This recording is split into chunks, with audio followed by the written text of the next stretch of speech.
But நான் கண்டிப்பாக எல்லா கேர்ள்ஸ்க்கும் இருக்கிறது தான். சாரோட தங்கச்சியா, தளபதி சாரோட தங்கச்சியெல்லாம் பண்ணணும்னு ஒரு ஆசை இருந்தது. But okay, like he's coming in to politics. கண்டிப்பாக எதிர்பார்க்குறோம். ஸோ அப்படி அடுத்தடுத்து யார் கூடயாவது நடிக்கணும்னா தனுஷ் சார் கூட பண்ணணும்னு ஒரு ஆசை இருந்தது. And Sivakarthikeyan sir. So yes, பார்க்கலாம். எல்லாமே நான் இன்னைக்கு ஸ்டேஜ் ஏறுவேன் நான் எதிர்பார்க்கல. அந்த மாதிரி எனக்குன்னு கண்டிப்பாக ஒரு பிளெஸிங்ஸ் இருக்கும். So grateful for the future opportunities. Role model பார்த்தீங்கன்னா, இன்னைக்கு கஷ்டப்பட்டு ஆடிஷன் அட்டன் பண்ணி ஃபெயிலியராக போயிட்டுருக்க எல்லாருமே என்னோட ரோல் மாடல் தான். சக்ஸஸாக இருக்கவங்கள ரோல் மாடல் எடுக்கிறத தாண்டி, லைக் நான் கஷ்டப்படுறவங்கள பார்த்தா தான் நான் அவங்க என்ன தப்பு பண்ணுறாங்க ஆர் நான் என்ன அவங்கள்ட்ட இருந்து கரெக்ட் பண்ணிக்கணும் அப்படின்னு பார்த்து என்னால் நெக்ஸ்ட் லெவல் போக முடியும். ஸோ கண்டிப்பாக யாருமே துவண்டு போக வேண்டாம் ஆப்பர்ச்சுனிட்டிஸ் கிடைக்கல அப்படின்னு சொல்லிட்டு. ட்ரை பண்ணிட்டு இருக்க எல்லாருக்குமே என்னோட பெஸ்ட் விஷஸ்.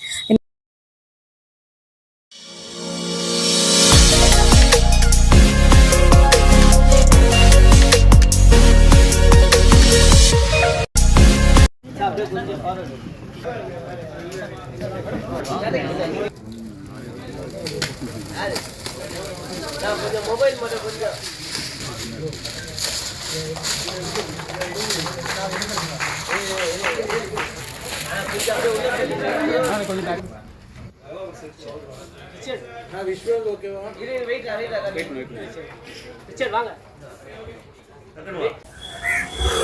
ஹலோ, நானும் பிரியங்கா பேசுகிறேன். அண்ட் இன்னைக்கு நான் மருதம் ஃபிலிமோட ஆடியோ லான்ச்சுக்கு வந்திருக்கேன்.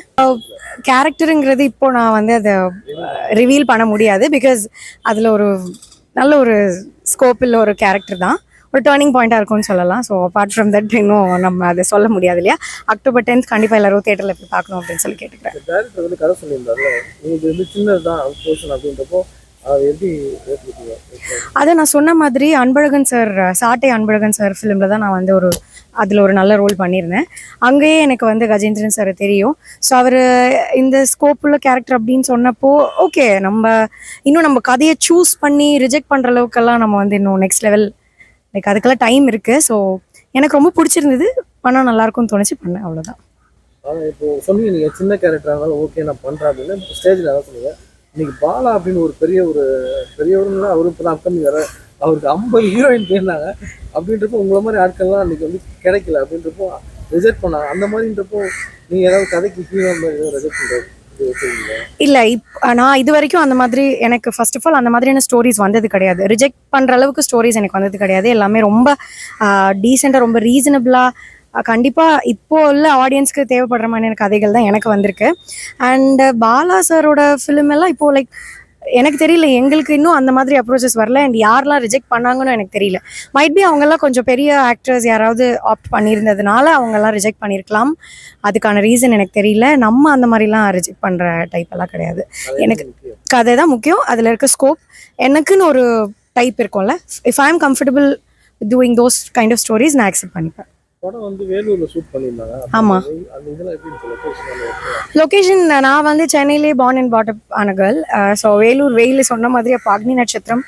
நான் வேற அப்போ என்ன சொல்கிறது, சென்னையிலேருந்து வேலூர் அதை ட்ராவல் பண்ண அன்னைக்கே ஷூட் இருக்கோம். ஸோ டிஃப்ரெண்ட் எக்ஸ்பீரியன்ஸாக, செம்ம வெயில், பட் ஸ்டில் அந்த ஒரு டிஃப்ரெண்ட் எக்ஸ்பீரியன்ஸை நான் லவ் பண்ணேன். ஆமாம். மைனால விதார்த்தை பார்த்து வியந்த ஆள் அப்படின்னீங்க, நீங்கள் அவர் கூட ஷேர் பண்ணும்போது எப்படி இருந்தது? ஆஹா, மைனா இப்போ கூட ப்ரெஸ்ஸில் வந்து கேள்வி கேட்டாங்க, மைனா வித்தார்த்துலேருந்து மருதம் வித்தார்த்தா மாறுவார் அப்படின்னு சொல்லிட்டு. லைக் என்னை பொறுத்த வரைக்கும் அது அந்த ஒரு கதை மாதிரி, அந்த ஒரு ஆக்டிங் மாதிரி, இட் டசன்ட் மீன் தட் அவர் வேறு எதுலையும் பண்ணலை அப்படின்றது கிடையாது. பட் ஸ்டில் வித்தார்த் அப்படின்னு சொன்னால், வித்தார்த் சார் அப்படின்னு சொன்னால் கண்டிப்பாக அது வந்து மைனை தாண்டி எனக்கு வேறு எதுவுமே மைண்டில் வரமாட்டேங்குது. நான் ரொம்பவே வியந்திருக்கேன். அதில் சாங்ஸ் எல்லாமே எவ்வளோ சூப்பராக இருக்கும் அந்த ஃபிலிமில். ஸோ அந்த மாதிரி ஒரு ஆர்டிஸ்டோட, நான் சொன்ன மாதிரி அவர் he's a director, he's an actor, technician side எல்லார் பாயிண்ட் ஆஃப் வியூலேருந்து யோசிப்பார். ஸோ எனக்கு செட்டில் நிறைய இம்ப்ரூவைசேஷன்ஸ், அது வந்து டைரக்டரோட ஜாப். பட் டைரக்டர் சார் என்ன சொன்னாலும் ஷார்ட் போகிறதுக்கு முன்னாடி வித்தார்த் சாரோட தான் எனக்கு ஃபர்ஸ்ட், என்னோட 2 படத்துலையுமே வித்தார்த் சாரோட தான் எனக்கு வந்து ஸ்க்ரீன் ஸ்பேஸ் இருக்கும். வித்தார்த் சார் வந்து அதில் நிறைய இம்ப்ரூவைசேஷன்ஸ் பண்ணி எனக்கு ரொம்பவே சப்போர்ட்டிவாக இருந்தார். ஆமாம். சின்ன பொண்ணு புது நடிகை அப்படின்னு ஒரு ஈகோ இல்லாமல் உங்களுக்கு ஃப்ரீயாக டிப்ஸ் எல்லாம் கொடுத்துருப்பாரு, என்ன சொன்னாரு? ஆமாம், அதுதான் சொல்கிறேன்ல. இப்போது லைக் இதில் ஈகோன்னு பார்க்குறதுக்கு மெச்சூர்டான ஆக்டர்ஸ் எப்போவுமே ஈகோ பார்க்க மாட்டாங்க.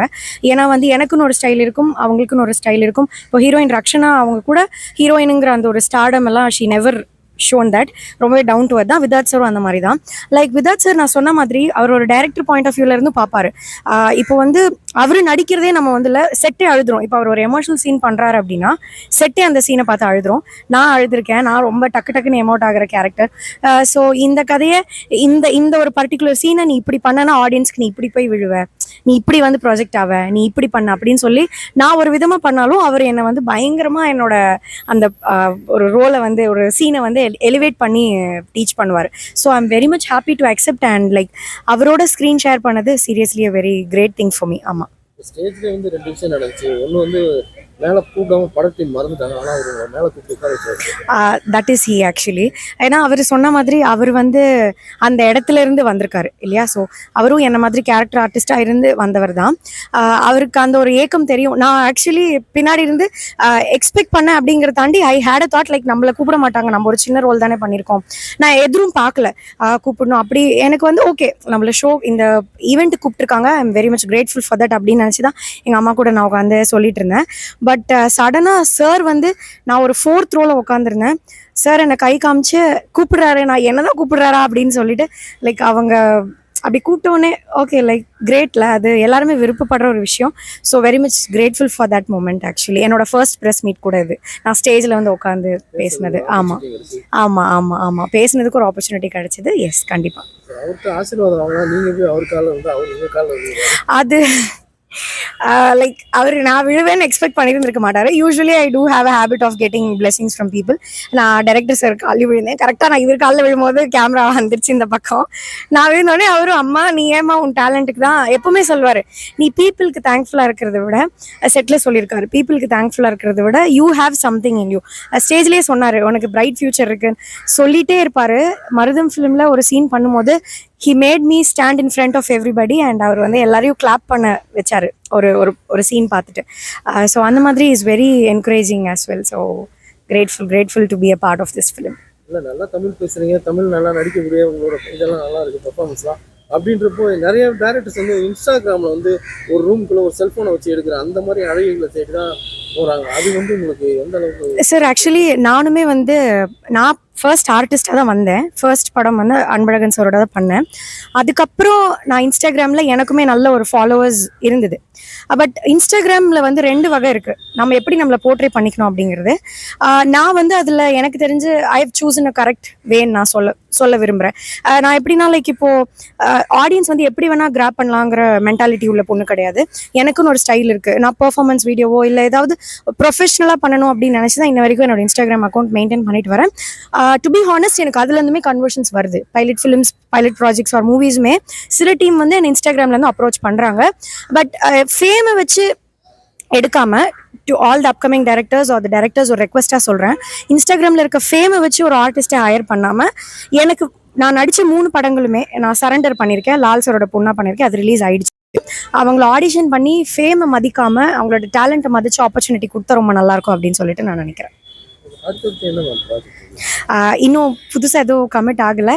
ஆடியன்ஸோட பிளெஸிங்ஸ் அண்ட் கண்டிப்பாக ப்ரெஸ் மீடியாவோட சப்போர்ட்டோட ஃபியூச்சர் ப்ராஜெக்ட்ஸ் கமிட் ஆகணும் அப்படின்னு சொல்லி காட் ப்ரே பண்ணிக்கிறேன்.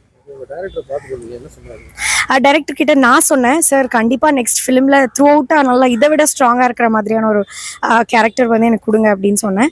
அன்பழகன் சாரையும் போய் பார்த்துட்டு வந்தேன். ஸோ கண்டிப்பாக அவர் வந்து பண்ணுறேன் அப்படின்னு சொல்லியிருக்காரு. அண்ட் கோ டைரக்டர்ஸ் எல்லாமே நெக்ஸ்ட் பண்ணுற ஐடியாவில் இருக்காங்க. கண்டிப்பாக அது எல்லாத்துலேயுமே ஒரு நல்ல பார்ட்டாக இருப்பேன் நான் நம்புகிறேன். ஆமாம். நிறைய நடிகர்கள் வைக்கிற கோரிக்கை என்ன அப்படின்னா புது படம் வந்துடுறாங்க, அதுக்கடுத்து வந்து எனக்கு கதையில் வந்து எனக்கு இப்படி இருக்கணும் அப்படி இருக்கணும்ட்டு அந்த மாதிரி கதையை தேர்ந்தெடுக்கிறாங்க. சில பேர் பார்த்தா எனக்கு வந்து ஆர்டிஸ்ட் அந்த மாதிரிலாம். அது எத்திக்கல் கிடையாது, அது எத்திக்ஸ் கிடையாது சார். சினிமாவோட எத்திக்ஸ், ஆர்டிஸ்டோட எத்திக்ஸ் அப்படிங்கிறது it is not only about me. ஒரு நடிகையை என்னோட கருத்து மட்டும் இதில் தென்படாது. என்னோட செல்ஃபிஷ்னஸ்க்காக ஒரு டைரக்டரோட பாயிண்ட் ஆஃப் வியூவில் போய் நான் திணிக்கக்கூடாது. கதை கேட்டு முன்னாடியே நான் ஓகே பண்ணிட்டேன் அப்படின்னா I should be fully committed to that project. And அந்த கதை அப்கமிங் போயிட்டு இருக்கும் போது நான் வந்து சேஞ்ச் பண்ணுறது it is not ethical thing. So நான் அப்படி பண்ண மாட்டேன். கண்டிப்பாக முன்னாடி எல்லாமே தெளிவாக கேட்டுக்கிறது நல்லது. சரி, ஓகே. சினிமாவில் நடிக்கணுன்றலாம் நமக்குன்னு ஒரு ஆசை இருக்கும், இந்த மாதிரி ஆர்டிஸ்ட்லாம் நடிக்கணும், அட்லீஸ்ட் ஒரு தங்கச்சியாவது நடிக்கணும் அப்படின்ட்டு போய் விஜய் இப்போ படத்தை விட்டே போயிட்டு ஃபீல் பண்ணுறீங்க? ஐயோ எப்படி நான் ஃபீல் பண்ணாமல் லிட்ரலி நான் வந்து சினிமாக்கு வர்றதுக்கு முன்னாடி நான் பெரிய ஒரு Thalapathy fan. But coming in to cinema எல்லாரோட கஷ்டத்தை பார்த்து எனக்கு ஹேட்ரட்ஸ் யார் மேலேயும் கிடையாது. எல்லா ஆக்டர்ஸுமே எனக்கு ரொம்ப பிடிக்கும்.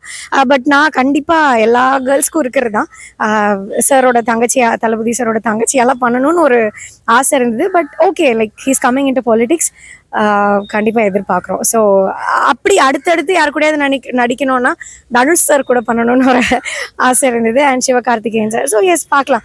எல்லாமே நான் இன்னைக்கு ஸ்டேஜ் ஏறவே நான் எதிர்பார்க்கல. அந்த மாதிரி எனக்குன்னு கண்டிப்பாக ஒரு பிளெஸிங்ஸ் இருக்கும். So grateful for the future opportunities. சினிமாவில் யார் உங்களுக்கு ரோல் மாடல்? ரோல் மாடல் பார்த்தீங்கன்னா, இன்னைக்கு கஷ்டப்பட்டு ஆடிஷன் அட்டன் பண்ணி ஃபெயிலியராக போயிட்டுருக்க எல்லாருமே என்னோட ரோல் மாடல் தான். சக்ஸஸாக இருக்கவங்கள ரோல் மாடல் எடுக்கிறத தாண்டி, லைக் நான் கஷ்டப்படுறவங்கள பார்த்தா தான் நான் அவங்க என்ன தப்பு பண்ணுறாங்க ஆர் நான் என்ன அவங்கள்ட்ட இருந்து கரெக்ட் பண்ணிக்கணும் அப்படின்னு பார்த்து என்னால் நெக்ஸ்ட் லெவல் போக முடியும். ஸோ கண்டிப்பாக யாருமே துவண்டு போக வேண்டாம் ஆப்பர்ச்சுனிட்டிஸ் கிடைக்கல அப்படின்னு சொல்லிட்டு. ட்ரை பண்ணிட்டு இருக்க எல்லாருக்குமே என்னோட பெஸ்ட் விஷஸ். இந்த மாதிரி கலர் சம்மந்தப்பட்ட நிறைய டிஸ்கிரிமினேஷன்ஸ்லாம் எனக்குமே இனிஷியல் ஸ்டேஜில் இருந்தது. படத்தில் பார்த்தீங்கன்னா தெரிஞ்சிருக்கும், நான் இப்போ இருக்கிற டோனை விட அப்போ நான் டஸ்கியராக தான் இருந்திருப்பேன். ஸோ எல்லாமே நம்ம வர நம்மளே நம்மளை க்ரூம் பண்ணிப்போம். அதனால இனிஷியல் நம்ம இப்படி இருக்கோம் அப்படி இருக்கோம்லாம் நினச்சி ஃபீல் பண்ண வேண்டாம். கண்டிப்பாக உங்கள் எல்லாருக்குமே உங்களுக்கான இடம் வந்து சீக்கிரமே கிடைக்க என்னோட வாழ்த்துக்கள். அக்டோபர் 10th மருதம் ரிலீஸ் ஆகுது. கண்டிப்பாக இது ஒரு நல்ல ஃபேமிலி படமும் கூட. நீங்கள் எல்லாருமே பார்த்து இந்த படத்தை சப்போர்ட் பண்ணணும். அண்ட் அக்ரிகல்ச்சர் ஒரு நம்ம சப்போர்ட் பண்ண வேண்டிய ஒரு விஷயம். So yes, thank you so much எனக்கு இந்த ஆப்பர்ச்சுனிட்டி கொடுத்ததுக்கு.